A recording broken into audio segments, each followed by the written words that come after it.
Então, está iniciando a gravação. Bom dia a todos. Eu agradeço aí a presença de todos na nossa primeira escola dominical de 2021. O pastor Everton está em férias, né? Então ele não está presente hoje conosco, mas nós vamos estar iniciando, então, o ano letivo, né, da escola dominical, começando o ano nos meses de fevereiro e março, com estudos sobre o tema O Discípulo Radical. Na aula, fazer uma introduçãozinha também ao tema, né? E depois a gente vai ter alguns estudos específicos e, na sequência, vamos estudar a revista da Escola Dominical da Igreja Metodista, que já foi lançada, então nós vamos estar estudando também nesse ano. Eu queria agradecer a todos e vamos estar orando, né, para iniciar a nossa Escola Dominical. Pai, nós te agradecemos por essa oportunidade de estarmos presentes nesse estudo, nessa Escola Dominical online. Te pedimos também estar abençoando cada pessoa que aqui está e as que vão entrar durante esse estudo, possa estar falando aos nossos corações, possa estar nos edificando, que a escola dominical possa ser bênção nesse ano de 2021, assim como foi no ano passado, assim como tem sido, que o Senhor possa estar abençoando, Pai, também a tua igreja através desse ministério, que mais pessoas possam se despertar, Pai, para o interesse em aprender mais a tua palavra, de estar conhecendo mais, aprofundando mais, para estar colocando em prática em suas vidas, e com isso nós possamos estar fazendo mais a tua vontade, Pai. Que eu possa estar nos abençoando durante cada estudo desse ano, que o Senhor possa estar abençoando os professores, abençoando os alunos, que o Senhor possa estar abençoando a tua igreja, Pai, através desse ministério da escola dominical. Nós pedimos isso, agradecemos no nome de Jesus. Amém. Amém. Então, nós vamos estar iniciando hoje um estudo, né, sobre o tema O Discípulo Radical. Na verdade, quando nós fizemos o planejamento da escola dominical, ainda não tinha saído a revista da Igreja Metodista. Saiu, mas a revista tem 23 estudos, então a gente precisa completar o ano com outros estudos também. E havia, então, a ideia da gente estudar esse tema, que é baseado nesse livro, né, no livro de John Stott, né, um autor bastante conhecido, chamado Discípulo Radical. O estudo é baseado na Bíblia, né, mas o pastor John Stott, então, escreve a respeito desse tema e faz algumas considerações aí que seriam muito interessantes da gente estar estudando, né. O John Stott é um autor bastante conhecido, né, muito citado, muito estudado no meio das universidades, né, das faculdades, através da Aliança Bíblica Universitária, né, ABU, né, que é um órgão que faz um trabalho de evangelização e também de edificação, né, dentro das universidades. E o John Stott é um dos mentores aí, né, vamos dizer assim, da ABU, né, e ele tem vários livros escritos, e esse é um livro de 2010, que foi escrito por ele, que a gente vai estar, então, estudando a partir da sistematização também que foi feita pela editora Ultimato. O livro é também da editora Ultimato, né, que disponibiliza, então, essa série de estudos no site, né. Então, vamos fazer primeiro uma introdução à série, né, o Discípulo Radical, antes de entrar no estudo de hoje especificamente, que é um dos aspectos, né. Então, ao discutir aí, ao estudar, né, o discípulo radical, né, surgem aí algumas perguntas, né. Primeiro, por que discípulo, né? Então, o autor do livro explica que a palavra cristão aparece apenas 3 vezes na Bíblia, né? Na verdade, o termo cristão ganhou força no decorrer do tempo. Então, quando a gente fala, nós somos cristãos, né? E ganhou força, inclusive, mais para mostrar, né, a internacionalização aí do cristianismo, né, que não é uma religião, né, específica de uma região do mundo, né, como, por exemplo, Israel, né, não é circunscrito aquilo. Então, é para diferenciar povos, raças, acabou se criando cristão, não é então judeu, não é árabe, não é muçulmano, né? Então, o autor prefere utilizar o termo discípulo ao invés de cristão. Embora cristão e discípulo são palavras que implicam em relacionamento com Jesus. As duas têm o mesmo peso, né? Mas ele optou por usar discípulo. Talvez discípulo seja mais forte, né? Pois implica o relacionamento entre aluno e professor. Então, bom dia aí a Rita, que acabou de entrar. Nós estamos iniciando agora, Rita. Seja bem-vinda à Escola Dominical aí 2021. Então, o discípulo talvez seja mais forte porque ele implica esse relacionamento entre aluno e professor, né? Mostrando, então, a necessidade de nós estarmos aprendendo, né? E que nós temos um mestre, né? Acho que essa é a ideia do discípulo. E por que radical? A palavra radical vem do latim radix, né? Que quer dizer raiz. Às vezes a gente tem o costume de usar essa palavra radical como sendo para caracterizar um extremista, uma pessoa sem bom senso, né? Mas, na verdade, o significado dela é raiz, significa raiz. Então, geralmente, o termo radical é usado para aqueles cujas opiniões vão às raízes e são extremos em seus compromissos. Então, quando a pessoa vai à raiz, ela acaba tendo um comportamento rigoroso com relação àquilo. E daí, então, se chamar os outras pessoas que são extremistas, né, de radical por causa disso, mas muitas vezes os extremistas que a gente conhece aí, né, por exemplo, os extremistas lá terroristas lá que a gente ouve aí no mundo inteiro, que são muitos, um grupo, né, de muçulmanos que são os jihadistas lá que acreditam que somente pela guerra, somente com a morte, né, que vão estar se libertando e libertando esse mundo, né. Então, acaba também fazendo isso sem uma raiz na palavra de Deus, né? Tem raiz em outras coisas, né? Mas em outras doutrinas, em outras palavras. Mas, então, o termo radical está relacionado aí com raiz, né? Então, e por que, então, discípulo radical? O autor aí, John Stott, ele coloca que existem diferentes níveis de comprometimento na comunidade cristã. Existem pessoas que estão comprometidas, existem pessoas que não estão, existem pessoas que assumem e pagar o preço, né, por suas escolhas de viver o cristianismo genuíno, né, e tem aqueles que participam apenas como um clube social, né, então tem vários níveis de comprometimento, né, não são, estou colocando os exemplos dos extremos, mas tem os no meio aí também, né. E Jesus ilustra isso ao explicar o que aconteceu com as sementes que descreve na parábola do semeador. Na parábola do semeador, então, Jesus usa a figura, né, de que o semeador saiu a semear e lançou a semente em vários solos, né? Está lá em Mateus 13. A diferença entre as sementes está no tipo de solo que as recebeu. A semente é a mesma. No entanto, o que acontece com ela é diferente de acordo com o tipo de solo. Então, esse tipo de solo, fazendo aí, então, uma analogia, né, com a questão da semente, são as nossas vidas. Então, são os diferentes níveis de comprometimento, né? Jesus coloca na parábola que um dos tipos de solo, que é o solo rochoso, ele diz, não tinha raiz. Então, existe o crente rochoso aí também, né, que não tem raiz, que não é radical. E o convite, então, desse estudo é que a gente pare para pensar no relacionamento de Jesus com seus discípulos, para que a gente possa também ser discípulos radicais, de Jesus, né? A Marlena que colocou, não é discipulado Nutella, é raiz radical, isso, né? Nutella é um termo também que é utilizado muito hoje para demonstrar, então, como é uma coisa meio, né, sem muito, uma coisa mais ou menos, né? Então tá aí, ó, o Nutella aí, eu chamei aqui o autor, na verdade, chama ali de discipulado seletivo, né?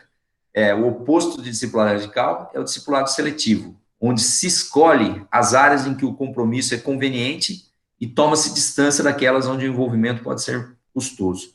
E isso é uma realidade que a gente vê hoje muito na igreja, né? Nas igrejas, de uma forma geral, a gente vê que muitas vezes há um envolvimento em algumas coisas que lhe parece às pessoas ser mais conveniente, né? E em outras coisas a pessoa simplesmente se afasta, fala, não, isso aí não é comigo, isso aí é para outro, né?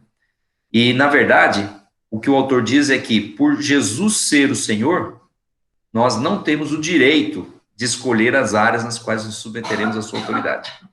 Se ele é o Senhor, ou nós nos submetemos por inteiro, né? Ou então nós não estamos deixando Jesus de fato ser Senhor da nossa vida. Então é isso que o autor coloca, e por isso que ele usou esse termo, né, discípulo radical. Então ele entende que nós precisamos ser discípulo radical para que o senhorio de Jesus se manifeste plenamente em nossas vidas, né? Então nós vamos ver exatamente essa questão. E aí ele desenvolve no texto, no livro, né, 8 características do discípulo radical, e cada uma dessas 8 características será o tema de um estudo da escola dominical de fevereiro a março, né? Então são 4 semanas em fevereiro, 4 semanas em março, para a gente completar essa série de estudos aí, né? Hoje nós vamos falar sobre inconformismo, semana que vem a Marilena fala sobre semelhança com Cristo, depois maturidade, vai ser o pastor Everton, cuidado com a criação, simplicidade, cuidado com a criação é a pastora Márcia, né? Depois começa tudo de novo, simplicidade comigo, equilíbrio com a Marilena, dependência com o pastor Everton e morte com a pastora Márcia. Tá aí, inclusive, as datas e quem vai estar ministrando aí. Então, vamos entrar. Depois, se alguém tiver alguma pergunta, pode fazer pelo chat ou abrir o microfone, né? Mas hoje que nós estamos com pouca gente aqui, fiquem bastante à vontade aí para participar, né? Então, nós vamos iniciar hoje com um estudo sobre o inconformismo, e o título é Inconformismo, vivendo em inconformidade com o mundo, né? E o texto base é 1 Pedro, capítulo 1, dos versículos 13 até o capítulo 2, versículo 12. São 24 versículos, é um texto longo, mas acho que vale a pena a gente ler, depois a gente vai retomar durante o estudo. E aí tem outros textos de apoio, né, complementares, são vários, né? Destaco aí o Romanos 12, 1 e 2, né, que é bastante conhecido sobre essa questão da conformidade, que Paulo fala, rogo-vos que não os conformeis com esse mundo, né, não tome a forma desse mundo, né? Então, esse texto é base também, né, básico, né, quando a gente fala de inconformismo. Mas nós vamos estudar mais o texto de Pedro, né? Então, eu vou ler aqui, 1 Pedro, capítulo 1, do versículo 13 até o capítulo 2, versículo 12. Portanto, estejam com a mente preparada, prontos para agir, estejam alertas e ponham toda a esperança na graça que será dada a vocês quando Jesus Cristo for revelado. Como filhos obedientes, não se deixem amoldar pelos maus desejos de outrora, quando viviam na ignorância. Ele já usou uma palavra-chave aqui, né? Amoldar, né? Mas assim como é santo aquele que os chamou, sejam santos vocês também em tudo que fizerem, pois está escrito, sejam santos porque eu sou santo. Uma vez que vocês chamam Pai, aquele que julga imparcialmente as obras de cada um, portem-se com temor durante a jornada terrena de vocês, pois vocês sabem que não foi por meio de coisas perecíveis como prata ou ouro que vocês foram redimidos da sua maneira vazia de viver, transmitida por seus antepassados, mas pelo precioso sangue de Cristo, como de um cordeiro sem mancha e sem defeito, conhecido antes da criação do mundo, revelado nesses últimos tempos em favor de vocês. Por meio dele, vocês creem em Deus, que o ressuscitou dentre os mortos e o glorificou, de modo que a fé e a esperança de vocês estão em Deus. Agora que vocês purificaram a sua vida pela obediência à verdade, visando ao amor fraternal e sincero, amem sinceramente uns aos outros de todo o coração. Vocês foram regenerados, não de uma semente perecível, mas imperecível por meio da palavra de Deus, viva e permanente. Liberando aqui a entrada do Márcio. Pois toda a humanidade é como a relva e toda a glória como a flor da relva. A relva murcha e cai sua flor, mas a palavra do Senhor permanece para sempre. Essa é a palavra que foi anunciada a vocês. Portanto, livrem-se de toda maldade e de todo engano, hipocrisia, inveja e toda espécie de maledicência. Como crianças recém-nascidas, desejem de coração leite espiritual puro, para que por meio dele cresçam para a salvação, agora que provaram que o Senhor é bom. À medida que se aproximam dele, a pedra viva, rejeitada pelos homens, mas escolhida por Deus e preciosa para ele, vocês também estão sendo utilizados como pedras vivas na edificação de uma casa espiritual para serem sacerdócio santo, oferecendo sacrifícios espirituais aceitáveis a Deus por meio de Jesus Cristo. Pois assim é na Escritura. Eis que ponho em Sião uma pedra angular, escolhida e preciosa, e aquele que nela confia jamais será envergonhado. Portanto, para vocês, os que creem, esta pedra é preciosa, Mas para os que não creem, a pedra que os construtores rejeitaram tornou-se a pedra angular, e pedra de tropeço e rocha que faz cair. Os que não creem tropeçam, porque desobedecem a mensagem para o que também foram destinados.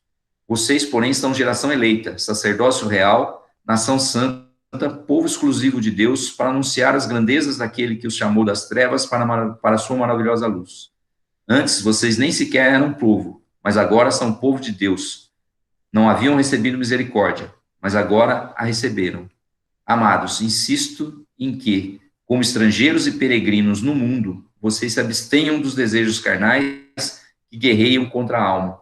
Vivam entre os pagãos de maneira exemplar, para que, mesmo que eles os acusem de praticar o mal, observem as boas obras que vocês praticam e glorifiquem a Deus no dia da intervenção dele. Amém. É um texto longo, mas muito interessante e muito edificante, né, que vai falar sobre esse tema de nós vivermos em inconformidade com o mundo, né, não nos conformar com o mundo. Ele já começa falando, né, no início, para que nós não devemos nos amoldar, né, conformar é isso, né, tomar a forma, né, é amoldar, né. Então, que a gente possa meditar aí nesse texto e nesse estudo para que a gente tenha uma posição correta aí diante da palavra de Deus, né. Antes da gente detalhar aqui o texto, eu queria colocar aqui para vocês as 3 imagens e fazer uma pergunta aí para pensar, depois nós vamos voltar lá no final para falar sobre isso, né? Mas se vocês querem pensando e já ir colocando aí, né, falando ou colocando no chat, né? O que essas 3 imagens têm em comum? Né?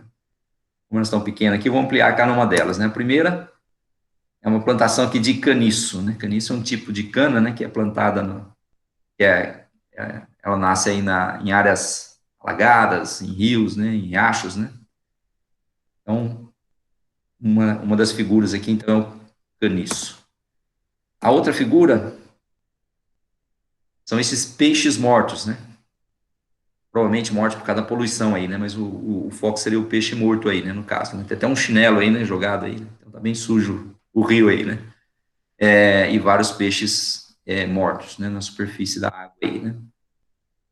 E a terceira figura é um camaleão, né? O camaleão é aquele animal que, para se proteger, né? Ele vai mudando de cor, né? Conforme a paisagem, o ambiente que ele está, para que os seus predadores não o distingam, né? Da paisagem, né? Então a pergunta é, né, o que essas 3 figuras têm em comum? Não uma pensada, mas vamos desenvolver o tema e depois a gente volta no final a essas 3 figuras aqui, ok? Enquanto isso, vão pensando e se quiserem colocar coisas aí no chat. Vamos lá, vamos iniciar então o nosso estudo aqui sobre o inconformismo. Primeiro, uma afirmação importante de fazermos é que a igreja ela tem dupla responsabilidade em relação ao mundo ao seu redor. Quando a gente fala inconformismo com o mundo, né, nós estamos falando da relação do discípulo, do cristão com o mundo, né? Então, qual é a responsabilidade, né, do cristão em relação ao mundo que está ao nosso redor? Então, são 2. A primeira delas é viver, servir e testemunhar o mundo. Né? Nós temos um papel importante de vivermos nesse mundo, foi aqui que Deus nos colocou. Nesse mundo nós devemos servir e testemunhar. E tem também uma outra responsabilidade importante, que é evitar ser contaminado pelo mundo. O mundo jaz no maligno, e, portanto, o mundo ele está num estado, né, sujo, né? E isso faz com que se proliferem doenças, né? Doenças da alma, né? Doenças do espírito, né? E a gente tem que evitar ser contaminado, né? Estamos aí numa pandemia, a gente sabe bem como é que é hoje, né? A necessidade de se proteger para que não haja contaminação, né? Deixa eu ver aqui, tem um chat aqui, eu vi que a Marilena colocou que as 3 foram criadas por Deus e estão sofrendo a ação do homem no mundo, certo? É isso mesmo, tanto o caniço quanto o camaleão, quanto os peixes, né? Verdade. Mas depois nós vamos ver alguns aspectos mais específicos aí dessas figuras também, né? Bom, então nós temos que viver, testemunhar e servir ao mundo e não ser contaminado pelo mundo. E aí, então, o autor John Stott, ele coloca, a questão da santidade, né, que é o tema desse texto de 1 Pedro, né? Assim, nós não devemos, como nós temos essa dupla responsabilidade, nós não devemos preservar nossa santidade fugindo do mundo, nem sacrificá-la nos conformando a ele. Então, ele coloca dois conceitos aí, o escapismo e o conformismo, né? Nós não devemos, para nos manter santos, fugir do mundo, né? Jesus falou isso na oração sacerdotal dele, lá em João 17, né? Não peço que os tires do mundo, mas que os livres do mal, quando ele orou pelos seus discípulos, né? Quer dizer, na verdade, não é para nos tirar do mundo, não é para a gente sair do mundo, né? Não é para a gente fugir do mundo, não é o escapismo. E também nós, ao ficar no mundo, nós não podemos nos conformar a esse mundo. E aí é o conformismo. Então, a gente tem vários problemas aí, né? Então, a gente tem discípulos, né, ou crentes cristãos, né, que procuram viver, testemunhar o mundo, mas acabam se conformando a ele. E existem cristãos que não se conformam ao mundo, mas também, né, não se contaminam com o mundo, mas também fogem no mundo, não testemunham, não se relacionam, não servem, né? E aí a gente acaba tendo esses extremos que não estão de acordo com a vontade de Deus, porque a palavra de Deus diz que nós temos essas duas responsabilidades. Então nós temos que preservar nossa santidade sem fugir do mundo e sem se conformar a ele, né? O John Stott, ele coloca no livro uma frase interessante que diz que o tema da inconformidade, né, é um dos principais temas da Bíblia. Ou seja, Deus está convocando um povo para si e o desafiando a ser diferente de todos. Sejam santos, diz ele repetidamente ao seu povo, porque eu sou santo. Isso está lá em Levítico 11:45 e no texto que nós vemos aqui em 1 Pedro, nos versículos 15 e 16. Sejam santos, porque eu sou santo. Então, Deus nos chama para que a gente seja santo, porque Ele é santo. E fazendo isso, nós seremos diferentes, né, do mundo e temos a missão, né, de fazer diferença nesse mundo, de levar outras pessoas a conhecerem a Jesus e também se tornarem diferentes, né?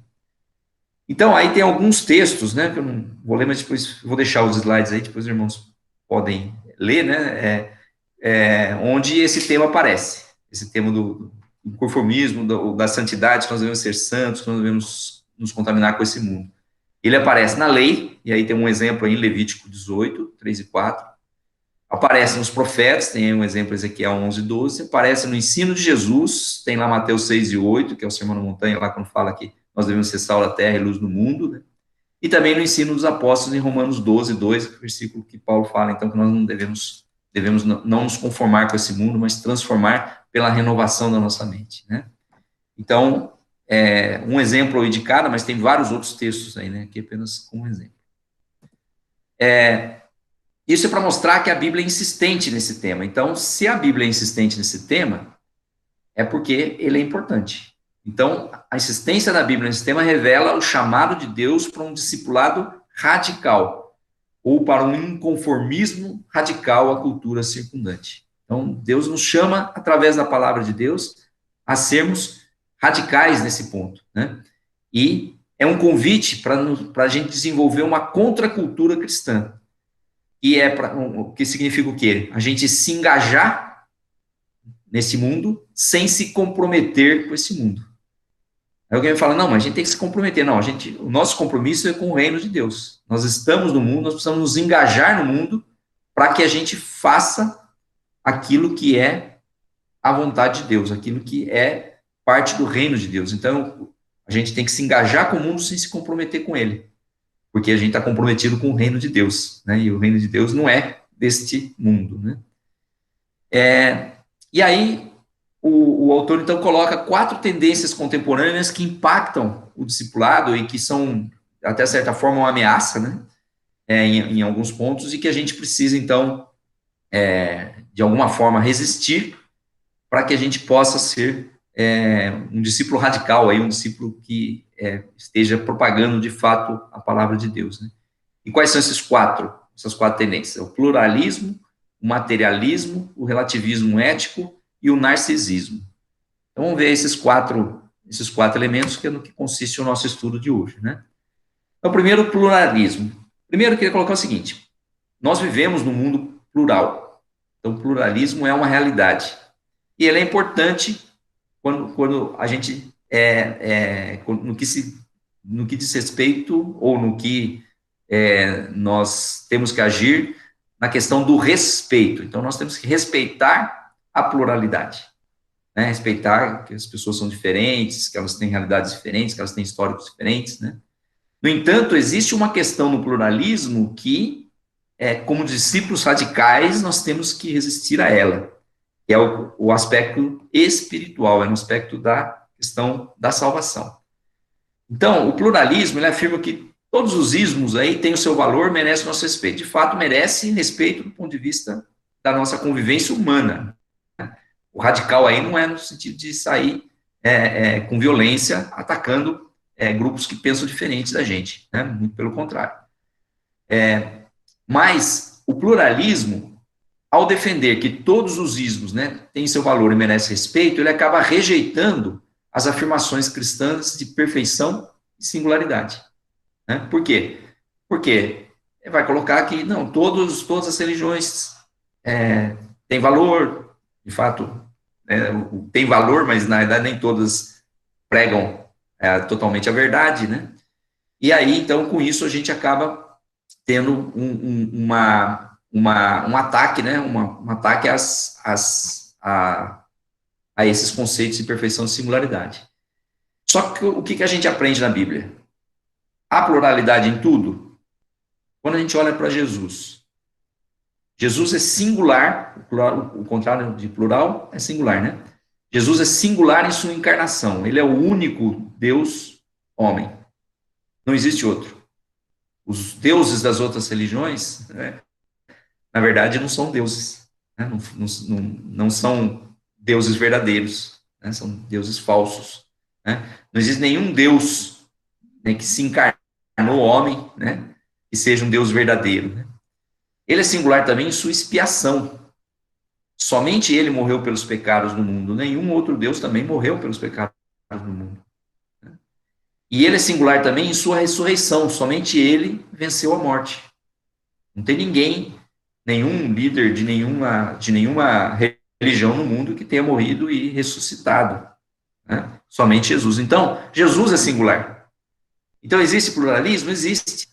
Mas Jesus é singular. E nós temos que reconhecer essa singularidade. E o pluralismo, de uma forma geral, ele acaba não reconhecendo, porque entende que, não, Jesus é o Deus dos cristãos.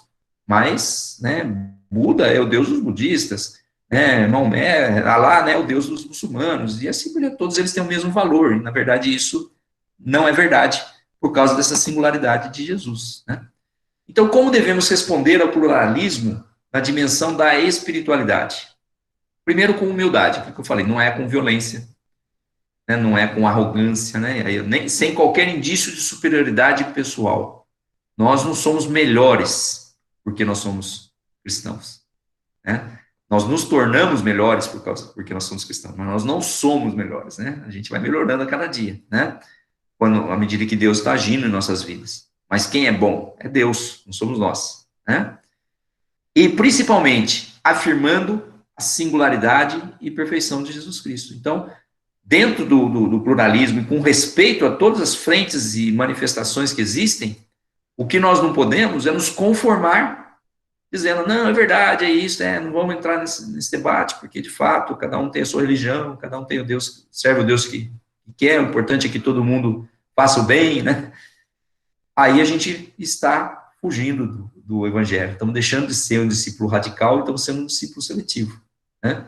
Mas, quando nós afirmamos, no meio da diversidade, no meio do pluralismo, a singularidade e a perfeição de Jesus, que no meio de todos essas diferentes concepções que existem, existe uma que é única e perfeita, que é a salvação em Cristo, né? Então aí sim nós estamos tendo uma posição de um discípulo radical no meio de uma sociedade plural, né? Então ninguém mais tem as qualificações de Jesus. Não existe ninguém como ele. Em nenhuma outra pessoa Deus se tornou humano. Em seu nascimento ele se tornou humano, né?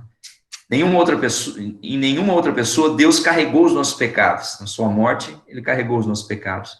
e em nenhuma outra pessoa Deus triunfou sobre a morte, que é a ressurreição de Jesus. Então, Jesus é singularmente competente para salvar os pecadores. Então, esse é o ensinamento, né, que o autor da lição traz, né, para a gente conviver com o pluralismo, né. E aí, se a gente voltar ao texto básico, a gente vai encontrar Pedro falando sobre isso em vários versículos. Então, no versículo 1, 13, ele diz: portanto, estejam com a mente preparada, prontos para agir, estejam alertas e ponham toda a esperança na graça que será dada a vocês quando Jesus Cristo for revelado. Então, colocando a questão da singularidade de Jesus, no versículo 18 até o versículo 21, ele fala: pois vocês sabem que não foi por meio de coisas perecíveis como prata ou ouro que vocês foram redimidos da sua maneira vazia de viver, transmitida por seus antepassados, mas pelo precioso sangue de Cristo, como de um cordeiro sem mancha e sem defeito, conhecido antes da criação do mundo, revelado nesses últimos tempos em favor de vocês. Por meio dele, vocês creem em Deus, que o ressuscitou dentre os mortos e o glorificou, de modo que a fé e a esperança de vocês está em Deus. Então, é singular, né? No capítulo 2, versículos de 4 a 8, também ele fala isso: à medida que se aproximam dele, a pedra viva, rejeitada pelos homens, mas escolhidos por Deus, e preciosa para ele, vocês também estão sendo utilizados como pedras vivas na edificação de uma casa espiritual para serem sacerdócio santo, oferecendo sacrifícios espirituais aceitáveis a Deus por meio de Jesus Cristo. Pois assim é dito na Escritura: eis que põe em Sião uma pedra angular, escolhida e preciosa, e aquele que nela confia jamais será envergonhado. Portanto, para vocês, os que creem, essa pedra é preciosa, mas para os que não creem, a pedra que os construtores rejeitaram tornou-se a pedra angular, e pedra de tropeço e rocha que faz cair. Os que não creem tropeçam, porque desobedecem a mensagem para o que também foram destinados. Então, aqui o texto está colocando a centralidade de Jesus. E aqueles que não andam segundo a vontade de Deus, aqueles que não aceitam Jesus como Senhor e Salvador, eles tropeçam. Então, isso precisa ser dito, né? E o pluralismo tende a esconder isso, né? E aí tem as imagens, né? Observe as imagens que Pedro utiliza, pensando nos judeus e nos gentios que faziam parte daquelas comunidades, né? No versículo 1:19, né? Quando fala de que pelo precioso sangue de Cristo, como de um cordeiro sem mancha e sem defeito, né? Então, Jesus como um cordeiro. Por quê? Porque os judeus, eles tinham o sacrifício, né, dos cordeiros pelos pecados, né? Só que era um cordeiro ainda imperfeito, então eles tinham que repetir várias vezes esse sacrifício. E com Jesus não se tornou necessário repetir o sacrifício, né? E também a imagem lá no versículo 6 e 7 da pedra, né? A pedra angular, a pedra que foi colocada, que foi rejeitada, né, pelas pessoas, ela foi colocada como pedra angular, ou seja, pedra que serve de alicerce, a pedra principal, né? Então, duas figuras que são utilizadas aí, né? O cordeiro e a pedra. Jesus é o cordeiro, Jesus é a pedra, ninguém mais é o cordeiro, ninguém mais é a pedra angular. Então, essa é a singularidade de Jesus. Então, a gente pode ter pluralismo em todas as áreas, mas quando se trata de salvação, singularidade. Somente Jesus. É a única pedra, o único cordeiro. Okay?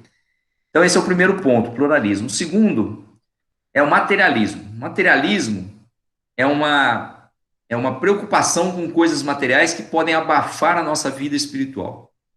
Jesus nos diz para não armazenar tesouros na terra e nos adverte contra a avareza. O materialismo hoje é um problema sério, porque existe um Deus nesse mundo, que é o dinheiro, né? E esse Deus, ele é adorado por muita gente, né? Ele é buscado de uma forma colocado, né, acima de todas as outras coisas por muita gente, né? E Jesus então adverte, né, o perigo disso acontecer, porque é a idolatria, né? Paulo, lá em Filipenses 4:11, né, baseado na sua experiência de ter aprendido a estar contente em quaisquer circunstância, nos impele a desenvolver um estilo de vida de simplicidade, generosidade e contentamento. Então, o que a palavra de Deus nos ensina é não armazenar tesouros na terra e não ser avarento. Então, é viver com simplicidade e com generosidade e com contentamento, ficar feliz com isso, não fazer isso como se fosse como uma obrigação, né? E a gente percebe hoje que a própria igreja ela está ela está sendo contaminada, né, por esse materialismo, né? Hoje existem muitas doutrinas dentro da própria igreja que dão ênfase nas questões materiais, né? E aí a gente vê outros textos, 1 Timóteo 6,6 diz que a piedade com contentamento é grande fonte de lucro. 1 Timóteo 6,7, o versículo seguinte, diz, nada trouxemos para esse mundo e dele nada podemos levar. Isso aqui é quase uma paráfrase de João 1,21, que diz, nu nasci, saí do ventre da minha mãe e nu tornarei, né? Então, a nossa vida na Terra, o autor diz, eu achei interessante essa frase, né? A nossa vida na Terra é uma breve peregrinação entre dois momentos de nudez. A nudez de antes lá do ventre da mãe e a nudez do nosso arrebatamento, vamos dizer assim, né? Quer dizer, ou da morte, né? Porque, na verdade, entre esses dois períodos de nudez, nós desenvolvemos a nossa vida aqui na Terra e muita gente se preocupa com o materialismo, no entanto, com coisas materiais, no entanto, essas coisas materiais vão ficar aqui, né? Não vão ser levadas embora. Então, ele nos orienta a sermos sábios, caminhando nesse mundo com pouca carga, pois nada levaremos conosco, né? Então, o materialismo é outro ponto é o segundo ponto que está colocado, né, nessa discussão sobre o inconformismo. Muita gente está se conformando com esse mundo na questão do materialismo. E aí tem uma fala do Márcio aqui, né, o grande problema, o dele é sobre pluralismo ainda, né? O grande problema em relação ao pluralismo é o cristão afirmar que não há salvação em outro senão em Cristo, exatamente. Quer dizer, aí é singular, né? Quando a gente afirma que só há salvação em Jesus, é singular. Não dá para aceitar pluralismo nisso. Palavra difícil de dizer essa, né? Pluralismo. Isso, Márcia, é isso aí mesmo, né? Exatamente essa questão. No mais, lógico que a gente não vai exigir que as pessoas sejam iguais a nós, nem tem como, né? Cada um tem a sua história. Mas nós precisamos considerar isso, né? E aqui, com relação ao materialismo, então, o pluralismo é um aspecto, o materialismo é outro aspecto que tem nos levado a conformar com esse mundo, e nós precisamos nos libertar disso, né? Então, voltando lá no texto base, por 2 vezes, Pedro enfatiza o caráter transitório da nossa peregrinação, lá em 1,17, né, que fala, 1,17 fala, uma vez que vocês chamam pai, aquele que julga imparcialmente as obras de cada um, portem-se com temor durante a jornada terrena de vocês, ou seja, ele coloca como jornada terrena, nós estamos aqui por um período, né? E a palavra portem-se aí, né, no grego, indica residência temporária, né? Então, não é uma coisa definitiva. E também, no versículo 2:11, fala, amados, insisto em que, como estrangeiros e peregrinos no mundo, vocês abstenham dos desejos carnais que guerreiam contra a alma. Então, Pedro enfatiza esse aspecto no texto, né, de que nós somos peregrinos, estamos aqui de passagem, né? Então, nessa passagem, nós devemos levar pouca bagagem. O materialismo não tem lugar, né? E aí uma pergunta para a gente pensar, de que maneira esta consciência de transitoriedade poderia ajudar aqueles cristãos lá que Pedro se dirige, né, dos cristãos que estavam na região que hoje é a Turquia ali, né? E a nós, a vivermos uma vida pautada pela simplicidade e desapego dos bens materiais. De que maneira essa consciência de transitoriedade ajuda a gente a se libertar do anseio pela riqueza, pelos bens materiais, pelo conforto exagerado, né? Lógico, não estou dizendo aqui que não devemos buscar coisas que nos deem uma qualidade de vida boa, mas na verdade tem um limite, né? Quer dizer, um limite que eu digo quando muitas coisas estão acima daquilo que a gente pode e a gente luta desesperadamente para aquilo, somente para ter um conforto material, né? Então isso está em desacordo com a Bíblia, né? Porque, na verdade, nós não somos desse mundo aqui, né? Então, primeiro, o pluralismo, segundo, o materialismo, né?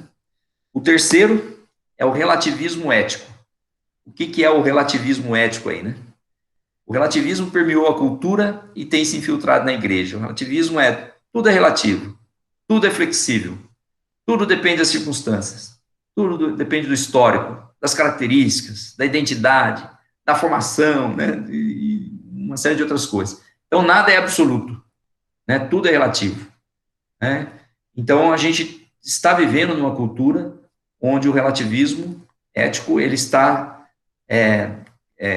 permeando toda a cultura, né, já permeou, né, e entra também muitas vezes na igreja. E mesmo dentro da igreja, a gente acaba muitas vezes abrindo mão de certos princípios da palavra de Deus e por conta desse relativismo, né? Então tá aí, ó, muitos dos valores e princípios estabelecidos por Deus em sua palavra estão sendo relativizados e muitas vezes deixados de lado. E aí entra o discipulado seletivo. Não, isso aqui não.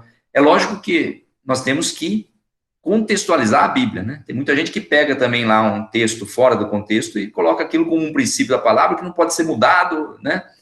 Já falei aqui daquele texto lá de Levítico, né? Que fala o que deve ser feito quando há um estupro, né? Quer dizer, na verdade, o que está lá colocado ali é para um contexto muito específico, né? Que fala que se alguém estuprou a filha, e se ela não tiver comprometida em casamento com nenhum outro, aquele que estuprou deve tomá-la como esposa e dar uma indenização para o pai. Quer dizer, resolve o problema do estupro isso na nossa sociedade hoje? Será que isso é um princípio que foi colocado para essa situação?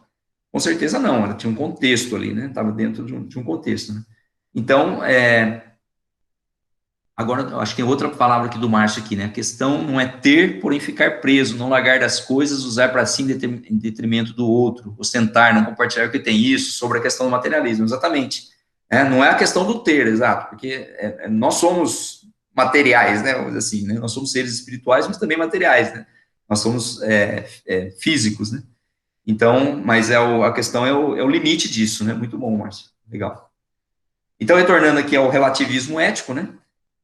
Muitos dos valores e princípios estabelecidos por Deus, sua palavra, estão sendo relativizados e deixados de lado. E quando a gente faz isso, a gente está sendo seletivo no nosso discipulado, nós não estamos sendo um discípulo radical. Nós estamos escolhendo, essa parte aqui da palavra eu cumpro, essa aqui eu já não quero cumprir, né?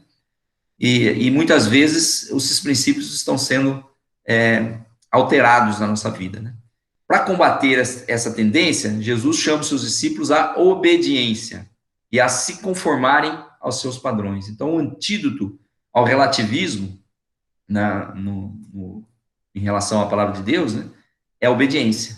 Então, ao invés da gente relativizar, a gente obedecer e usar como padrão Jesus. E aí é a palavra como um todo. Não é pegar um texto específico, no versículo tal, né? Nesse versículo, vamos pegar aqui esse versículo específico, né?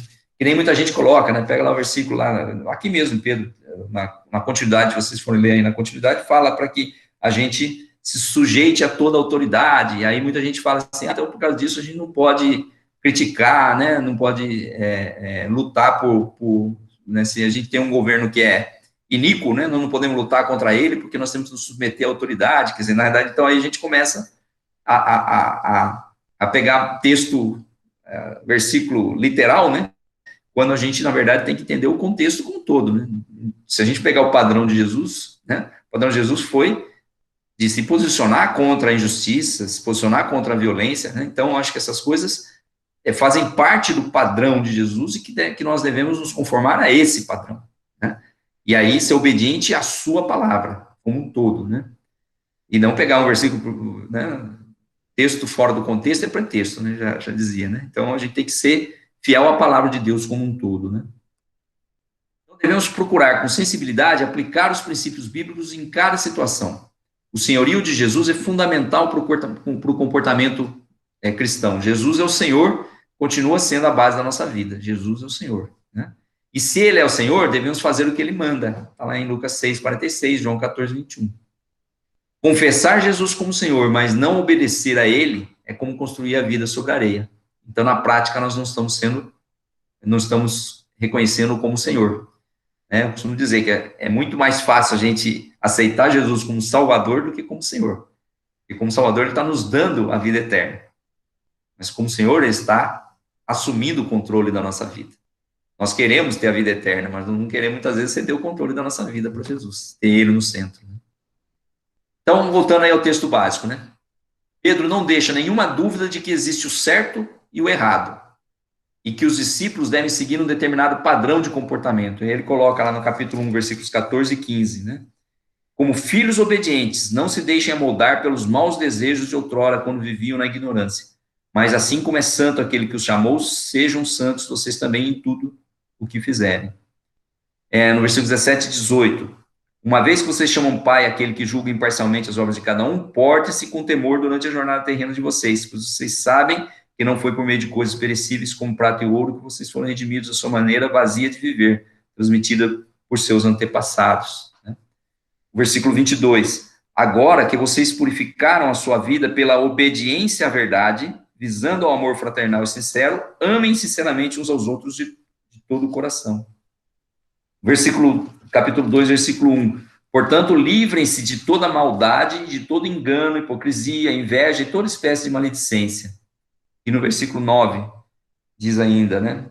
Vocês, porém, são geração eleita, sacerdócio real, nação santa, povo exclusivo de Deus, para que anunciem as grandezas daquele que os chamou das trevas para a sua maravilhosa luz. E o versículo 11. Amados, insisto em que, como estrangeiros e peregrinos no mundo, vocês se abstenham dos desejos carnais que guerreiam contra a alma. Então, se a gente olhar todos esses versículos, o que ele está dizendo? Obedecer. Temos que obedecer a palavra de Deus, seguir os seus princípios.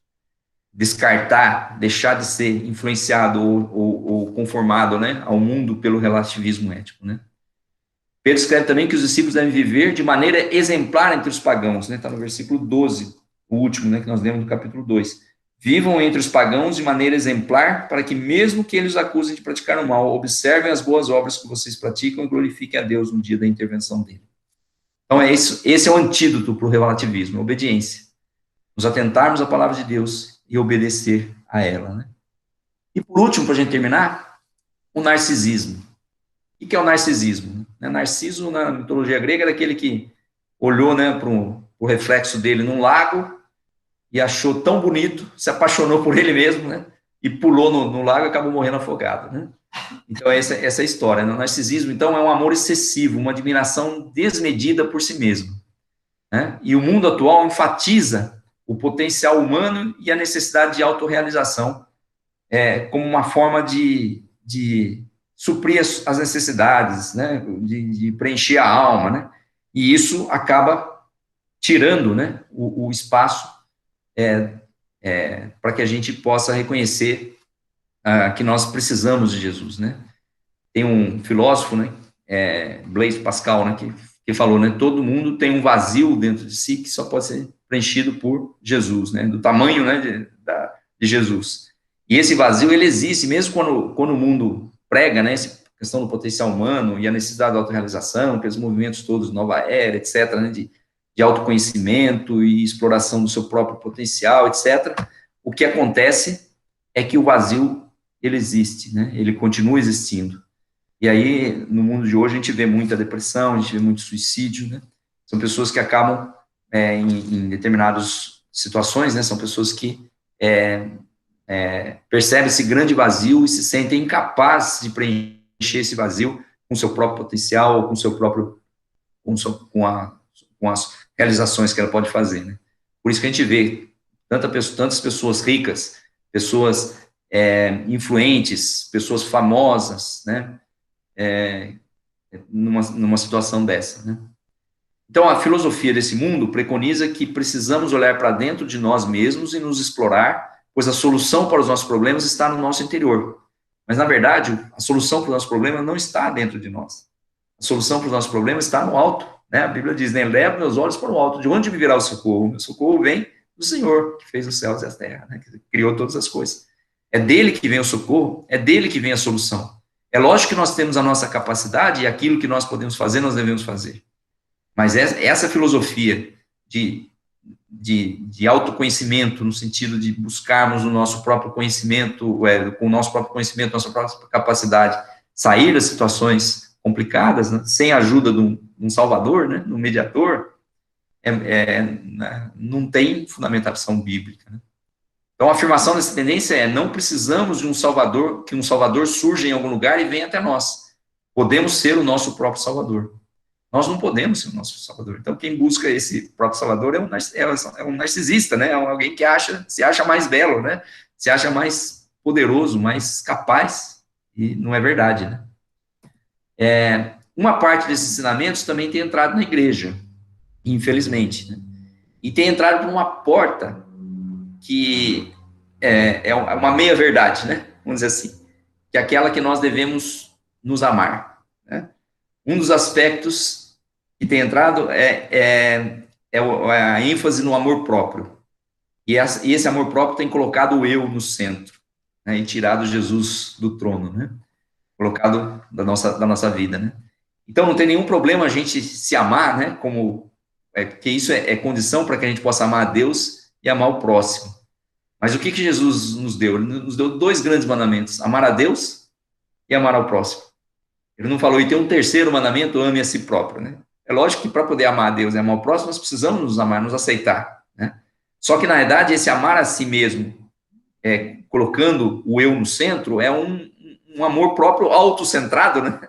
Ele é exagerado e ele é um dos sinais do final dos tempos, né? Em 2 Timóteo 3:2 diz que no final iriam pessoas que iam pensar só em si, né? Ele acaba sendo egoísta.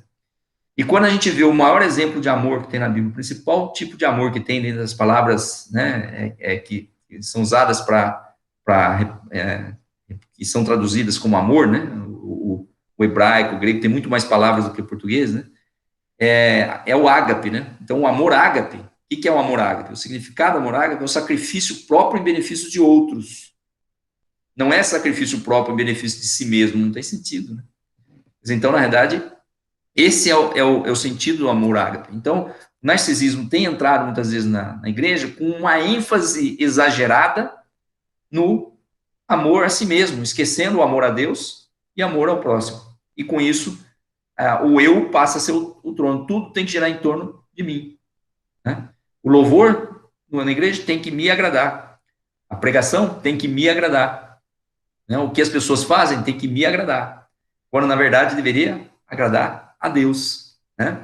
Então, quando a gente chega nessa situação, e é bom que a gente avalie, né? Sempre a gente esteja se avaliando, se a gente não está sendo muito exigente, né? A ponto de querer que nós sejamos agradados, né? A gente verificar se a gente não está caindo nesse problema do narcisismo. Então, a nossa atitude diante do narcisismo tem que ser um misto de autoafirmação e autonegação. Como assim? Afirmar tudo em nós que vem da nossa criação, porque Deus nos criou perfeito, e tudo que vem da redenção, da obra de Jesus para nos redimir. E negar tudo que pode ser ligado à queda.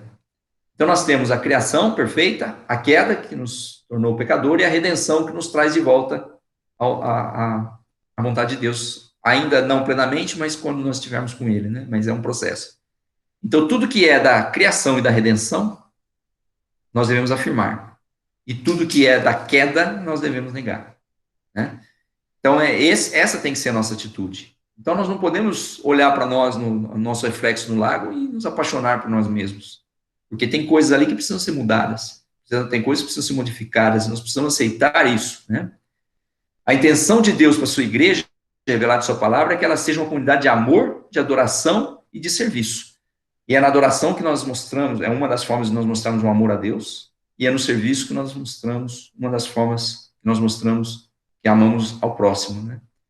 Então, o amor é a maior virtude do mundo porque Deus é amor, né? Então, nós temos que viver dessa forma. Então, voltando ao texto aqui, né, para terminar, Pedro oferece algumas instruções importantes sobre essa questão do narcisismo, né? Lá no versículo 22 do capítulo 1, até o versículo 3 do 2, né? No 22 ele diz assim: agora que vocês purificaram a vida pela obediência à vontade, visando ao amor fraternal, a obediência à verdade, né? Visando ao amor fraternal e sincero, amem sinceramente uns aos outros de todo o coração. Vocês foram regenerados, não de uma semente perecível, mas imperecível, por meio da palavra de Deus, viva e permanente. Pois toda a humanidade é como a relva, e toda sua glória é como a flor da relva. A relva murcha e cai sua flor, mas a palavra do Senhor permanece para sempre. Essa é a palavra que foi anunciada a vocês. Portanto, livrem-se de toda maldade, todo engano, hipocrisia, inveja e toda espécie de maledicência, né? Como crianças recém-nascidas, desejem de coração leite espiritual puro, para que por meio dele cresçam para a salvação, agora que provaram que o Senhor é bom. Essa é a instrução que ele dá, Pedro dá, né? E aí uma pergunta, né? Como os discípulos deveriam se comportar uns com os outros em relação uns aos outros? Então aqui está claro, amando uns aos outros, né? Buscando amar e praticar a palavra de Deus, né? como a fragilidade da nossa humanidade pode nos ajudar a ter uma visão mais equilibrada de nós mesmos, né? Então, no versículo 24, lá que fala, pois toda a humanidade é como a relva e toda a sua glória é como a flor da relva. A relva murcha e cai sua flor. Então, mostrando que nós somos frágeis, né? Como isso pode nos ajudar a ter uma visão mais equilibrada de nós mesmos? Né? Quando nós percebemos que nós somos pecadores, nós somos falhos, que nós somos limitados, que a nossa carne vai ficar aqui mesmo, quer dizer, na verdade, quando a gente começa a ver isso, a gente percebe que há um limite para esse amor próprio, né, nosso, né, achar que nós somos perfeitos, né. É lógico que também isso não pode nos levar a falar que nós não servimos para nada, que nós não prestamos, que na verdade isso também cai no outro extremo, que está errado, né. Mas a fragilidade nossa nos leva a ter essa visão mais equilibrada, né. Perceber as nossas limitações. Perceber as nossas limitações é uma virtude, né. E se de fato nos comportarmos como um bebê recém-nascido, como um texto que nós lemos aí, né, que devemos buscar o leite espiritual, né? Que tipo de vivência comunitária poderíamos experimentar? Embora o bebê recém-nascido ele também seja autocentrado, né? Quer dizer, ele quer tudo, as coisas para ele, né? Mas ele está focado nas necessidades básicas, né? Ele foca ali nas necessidades básicas. Então ele chora quando o quê? Quando ele precisa se alimentar, né? Quando ele tem dor, né? Então, isso nos faz, eu acho que pensar assim no comportamento de um recém-nascido pode nos ajudar a ter essa vivência comunitária, né? Sabendo da nossa limitação, que nós dependemos uns dos outros. E o nosso pedido, né, de atenção para nós se dará por necessidades reais, né? E não simplesmente pela necessidade de nós sermos o centro das atenções, né? Então, acho que esses aspectos estão presentes aí nessa abordagem do narcisismo. Então, são esses 4 aspectos, né? São 11 horas, vamos terminar aqui o nosso estudo, né? Vamos concluindo. São 4 aspectos então, que o autor coloca. Então, nós somos chamados a um inconformismo radical e não a um conformismo medíocre. Então, ele chama que o conformismo nesse mundo é medíocre. E quando nós temos um conformismo em relação a esse mundo, então é radical, né? Então, como é que isso se dá? Diante do desafio do pluralismo, devemos ser uma comunidade de verdade, que fale a verdade, declarando a singularidade de Jesus Cristo. Diante do desafio do materialismo, devemos ser uma comunidade de simplicidade, considerando que somos peregrinos aqui. Diante do desafio do relativismo ético, devemos ser uma comunidade de obediência, obedecer a palavra de Deus, e não tornar tudo relativo. E diante do desafio do narcisismo, devemos ser uma comunidade de amor, né? Não só de amor a nós mesmos, mas amor a Deus e amor ao próximo, né? Então, dessa forma que nós podemos vencer todos esses desafios. E aí eu volto, então, àquelas figuras no início, né? O que essas 3 figuras têm em comum? Na verdade, o foco aqui, embora o que a Marilena colocou é verdade, né? Todas elas estão sofrendo nesse momento, né? Que o homem se desviou de Deus, né? Então a natureza sofre. Mas o aspecto que eu queria destacar aqui é que essas 3 figuras têm em comum é que são 3 situações de conformidade com o mundo. Veja só. O caniço, ele se dobra de acordo com o vento ou de acordo que a água para onde a água vai, né? Leva. Então ela se dobra. E ela volta depois, se dobra para o outro lado, de acordo com o vento. Então, ela não tem uma posição firme. Ela tem uma posição que vai de acordo com o que o vento e o que a correnteza leva. Então, o que John Stott diz? Não devemos ser como caniços agitados pelo vento, dobrando-nos diante das rajadas da opinião pública. Mas devemos ser tão inabaláveis quanto pedras em uma correnteza. Então, a figura que contrapõe aí o caniço é a pedra. Então, a pedra na correnteza pode passar, se a pedra for grande, né, for firme, pode passar água e não vai mover a posição dela, né? Então, não devemos ser como caniços, né? Os peixes mortos, eles ficam boiando, e aí também vão para o lado que a correnteza mandar. O peixe vivo, ao contrário, eles nadam contra a correnteza, principalmente na Piracema, você tem uma foto aí da Piracema, né? Então, o que John Stott diz? Não devemos ser como peixes mortos que flutuam na correnteza do rio, na corrente do rio. Devemos nadar contra ela, contra a tendência cultural. Então, a nossa posição como discípulo radical é nadar contra a correnteza, não ser como um peixe morto, que é levado por ela, né? E o terceiro aqui, o camaleão. O camaleão, então, como eu disse, né, ele muda a cor de acordo com o ambiente. Então, ele passa a parecer com o ambiente. Então, o discípulo camaleão é aquele que se parece com o seu ambiente. Então, ele não se parece com Cristo. Ele se parece com o ambiente onde ele está, né? Então, nós não devemos ser como camaleões, que mudam de cor de acordo com o ambiente. Devemos nos opor de forma visível ao ambiente em que estamos. É a frase do John Stott. Então, isso naquilo que, evidentemente, o ambiente é contra aquilo, que não está em conformidade com a palavra de Deus, né? E aí eu coloquei um exemplo de uma águia, né? A águia, ela se destaca na paisagem, você consegue ver, e ela é utilizada como exemplo na Bíblia, inclusive, de como nós devemos ser, né? Devemos ser como águias, né? Subir com asas como águia, né? E aprender muita coisa com ela. Então, essas três figuras são figuras, então, de situações, de coisas, né, representando coisas que tomam a forma desse mundo, ou seguem o curso desse mundo, e o inconformismo, na verdade, nos mostra que nós deveríamos fazer o contrário, né? Isso, a Marilena coloca aí, né? Então, o que é comum são situações de conformidade, exatamente, Marilena. Então, na verdade, são exemplos para a gente não seguir nesse aspecto específico do estudo, né? Então, aqui os discípulos devem se assemelhar. Se não devemos ser como caniços, peixes mortos ou camaleões, será que a palavra de Deus é totalmente negativa, nos dizendo simplesmente para não sermos moldados à forma daqueles que estão no mundo ao nosso redor? Não, a palavra de Deus é positiva. Nós devemos ser como Cristo, conformes à imagem de seu Filho, como está em Romanos 8, 29. E isso nos leva ao próximo estudo, que a Marilena vai ministrar na semana que vem, que é semelhança com Cristo, um molde para chamar de seu, né? Então, domingo que vem, ficam todos convidados a participar dessa aula, que vai dar continuidade, então, a essa série aí de discípulo radical. Era isso. Abro aí para os irmãos, se quiserem fazer alguma pergunta, ou pelo chat, ou pelo microfone, ou discordar de alguma coisa também, pode discordar, não tem problema. Tem vontade para colocar. Se não tiver nenhuma manifestação, então entendo que podemos encerrar, né?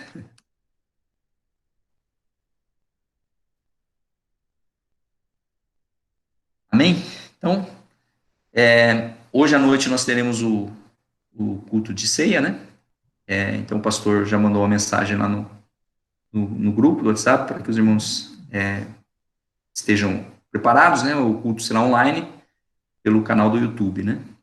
A nossa aula aqui hoje também foi gravada, a intenção é colocar no YouTube, e aí aqueles que chegaram após, né, a gravação, se tiver alguma objeção, depois me avise, para que a gente, então, não socialize ou não publicar a aula, né, mas acredito que todos vão concordar. Vamos estar orando, então, encerrando, então, a nossa aula na Escola Dominical hoje.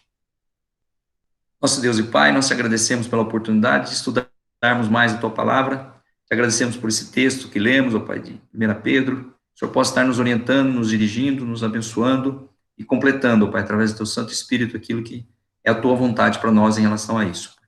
Nós possamos, ó Pai, não nos conformar com esse mundo, mas na nossa inconformidade, que nós possamos estar manifestando a Tua vontade, os Teus princípios, a Tua palavra, o Teu amor, e que possamos, dessa forma, transformar esse mundo, ó Pai. Possamos estar atentos, ó Pai, às nossas atitudes, às nossas preferências, às nossas ações, para que possamos estar sendo moldados por Ti, ó Pai, que tenhamos o desejo, ó Pai, de estarmos sendo conformados aos Teus padrões e buscarmos, ó Pai, na Tua palavra isso, ó Pai, compreender a Tua palavra como um todo e buscar, ó Pai, agir de acordo com a Tua vontade em todas as situações. Tira de nós, ó Pai, tudo aquilo que nos faz conformar com este mundo, Pai, e ajuda-nos, ó Pai, a caminhar contigo, segundo a Tua vontade em todos os momentos. Eu te peço, ó Pai, que Tu abençoes cada um que participou dessa aula, aqueles que não puderam participar, que o Senhor possa estar colocando, ó Pai, no coração o desejo de estar participando da escola dominical nesse ano, e que o Senhor possa estar nos edificando. A cada domingo, o Senhor possa estar falando aos nossos corações e possamos estar caminhando sempre contigo, Pai. Eu te peço, te agradeço por tudo, em nome de Jesus. Amém.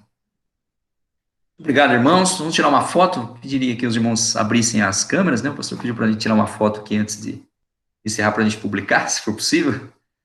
Para a gente poder estar publicando aqui, ó.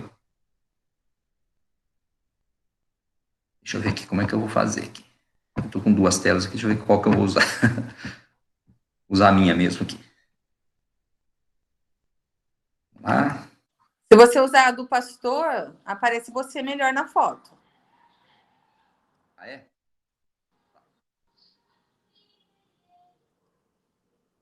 Eu fico torto. Eu tenho que estar olhando para uma câmera. Peraí, vamos lá. Beleza. Então tá jóia. Muito obrigado. Vou encerrar então a gravação. Que Deus abençoe. Uma ótima semana para se Deus quiser. Até mais. Boa semana. Deus abençoe. Boa semana. Boa semana, gente.